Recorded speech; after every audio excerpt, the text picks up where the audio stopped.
Dimanche 5 septembre. Nous savons que si notre maison terrestre, qui n'est qu'une tente, est détruite, nous avons un édifice de la part de Dieu, une maison qui n'est pas faite de mains, éternelle dans les cieux.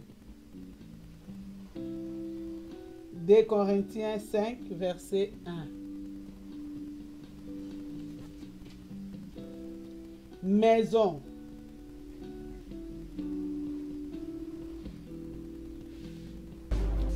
Quelque part au bord du golfe déjeuner, une petite villa contraste avec les belles résidences voisines par son apparence modeste.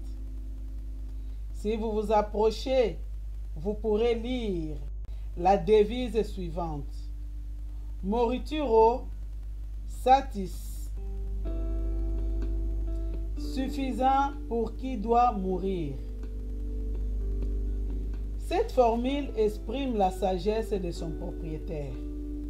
Il sait qu'il n'habite là qu'en titre précaire, pour un petit nombre d'années, en attendant de déménager, de déloger, comme dit l'apôtre Paul, pour le domicile éternel. Et nous aimons à penser qu'il connaît cette demeure et qu'il en sait le chemin. Les voisins de cet homme, par contre, et la plupart de nos contemporains, se comportent comme s'ils devaient vivre toujours. Bien que les avis mortuaires de leur journal les leur rappellent tous les matins, ils méconnaissent le fait que nous n'avons pas ici de cité permanente.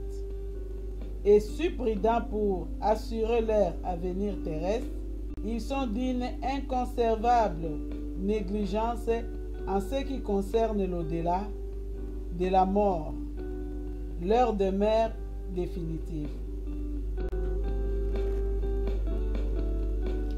Assurer son logement et celui des siens fait partie des dispositions que doit prendre tout chef de famille. Mais il est autrement important de se préoccuper dès maintenant du domicile céleste. La Bible nous apprend que seuls les enfants de Dieu auront le droit d'habiter la maison de Dieu, cette maison du Père dont parle Jésus et qui est assez vaste pour contenir toute sa famille. Pas de prix d'achat, pas de loyer, pas de frais d'entretien. Tout est assuré par le Père, dont c'est la maison.